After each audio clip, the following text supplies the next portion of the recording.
Dengan cara ini, Qin Yichen mengambil dua monyet kecil dan pecahan batu Wuxin dan memulai jalan untuk menemukan kaisar boneka. Kota kuno ke-9 berdiri di antara bintang-bintang di alam semesta kuno. Untungnya, ia telah bertarung satu sama lain di alam semesta kuno. Sebaliknya, kota kuno ke-9 telah ditahan satu sama lain, yang merupakan kedamaian yang langka. Alasan memilih kota kuno ke-9 bukan untuk mengatakan bahwa kota Wuxin telah berkumpul di sini baru-baru ini. Sebaliknya, mode bertahan kota Wuxin saat ini mirip dengan kota Feng Shui.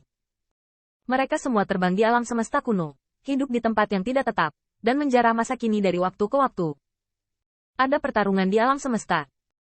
Alasan mengapa kota kuno ke-9 dipilih adalah hasil diskusi antara Istana Iblis kuno dan leluhur kedua para dewa dan iblis. Pengumpulan kekuatan masing-masing di sini dianggap terpencil, sehingga semua orang dapat bersiap untuk menghadapinya satu sama lain.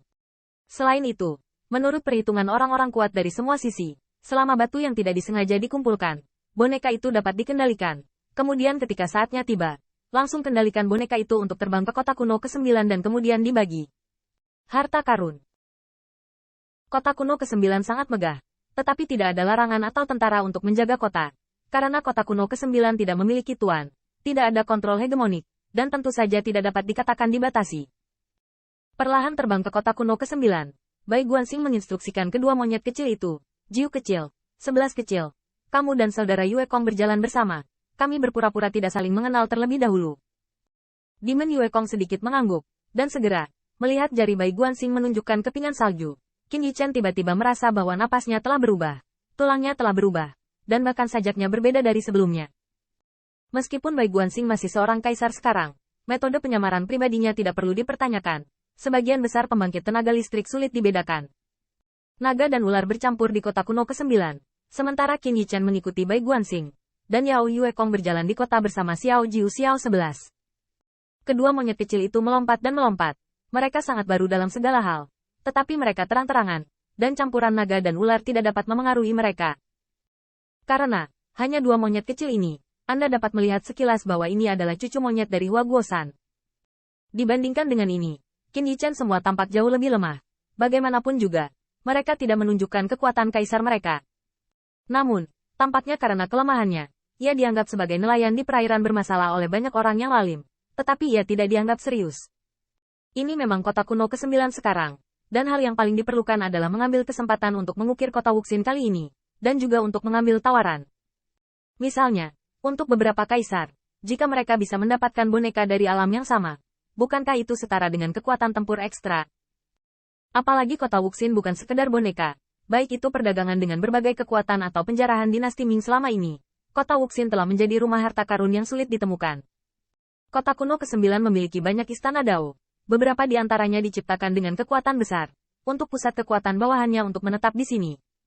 Apa yang tidak diharapkan Qin Yichen adalah bahwa Yuan Qi juga memiliki istana Dao di sini. Dan di depan istana Tao, ada patung monyet dewa mengayunkan tongkat. Monyet dewa itu agung. Dua helai dewa berkibar perlahan. Dinghai menyerang 10.000 monster, dan tampaknya dikagumi oleh orang-orang. Apa yang membuat Qin Yichen diam-diam terkejut adalah bahwa pada saat ini, ada orang kuat di istana Dao, dan ini jelas bukan cucu monyet Yuan Qi. Qin Yichen melirik dengan saksama dan menemukan bahwa beberapa kaisar dari alam surga kaisar semuanya adalah monster. Qin Yichen tiba-tiba teringat bahwa sepertinya Bai Guanxing telah menyebutkan bahwa banyak pembangkit tenaga listrik di dunia menganggap Yuan Qi sebagai klan iblis. Saya tidak tahu apa posisi Yuan Qi sendiri, tetapi istana Dao tempat dia tinggal di sini sebenarnya dapat melindungi ras setan, yang menunjukkan bahwa Yuan Qi tidak eksklusif untuk ras setan. Ini adalah sesuatu yang tidak diharapkan Qin Yichen, dan Bai Guanxing tersenyum dan berkata, ketika Liga 10.000 Iblis bangkit, iblis-iblis besar dari semua pihak menghormati Qi sebagai pemimpin. Tapi Saruci menolak. Orang itu tidak tertarik dengan hal semacam ini, dan dia tidak ingin melawan Dong Huangtai.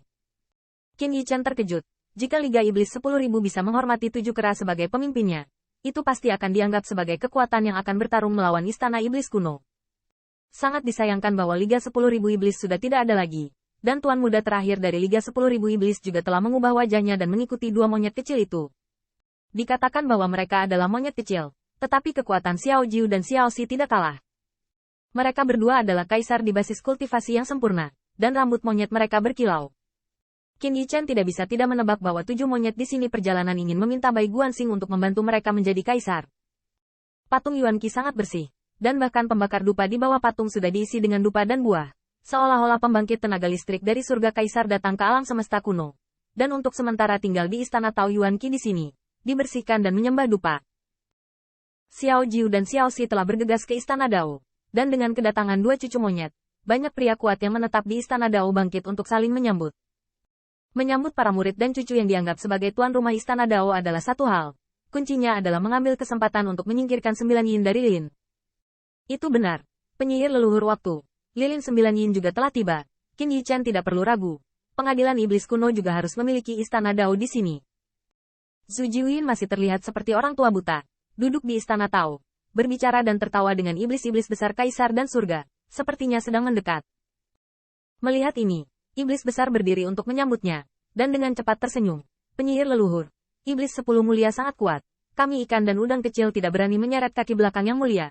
Berkat promosi penyihir leluhur. Setan besar itu sangat sopan. Qin Yichen mengenali bahwa ini adalah tetua tertinggi dari klan Jin Wangyan.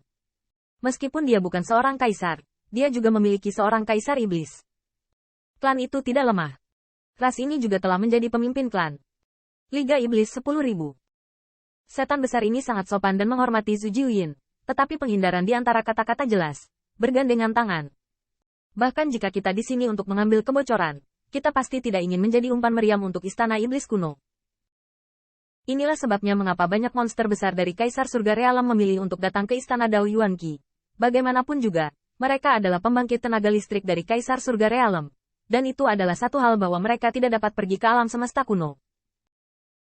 Hal kedua adalah benar-benar cacat.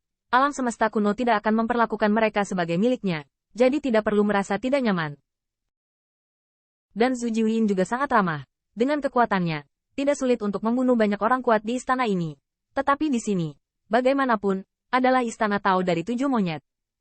Jika monster-monster besar ini dibantai di istana Tao Yuan Qi, mereka akan memukul wajah Yuan Qi. Mungkin wajah Yuan Qi tidak kecil, atau Zhu Jiuyin tidak haus darah. Meskipun nenek moyang penyihir yang bisa melihat waktu dengan mata tertutup, dia secara alami merasakan kedatangan 2 monyet kecil itu sejak lama. Segera Zhu Jiuyin bangkit dan tertawa. Haha, karena tuan rumah telah datang, lelaki tua itu tidak akan bisa memimpin. Alam semesta kuno tidak lebih baik dari surga kaisar. Jika ada bahaya, istana iblis kuno saya secara alami akan melindungi keluarga saya.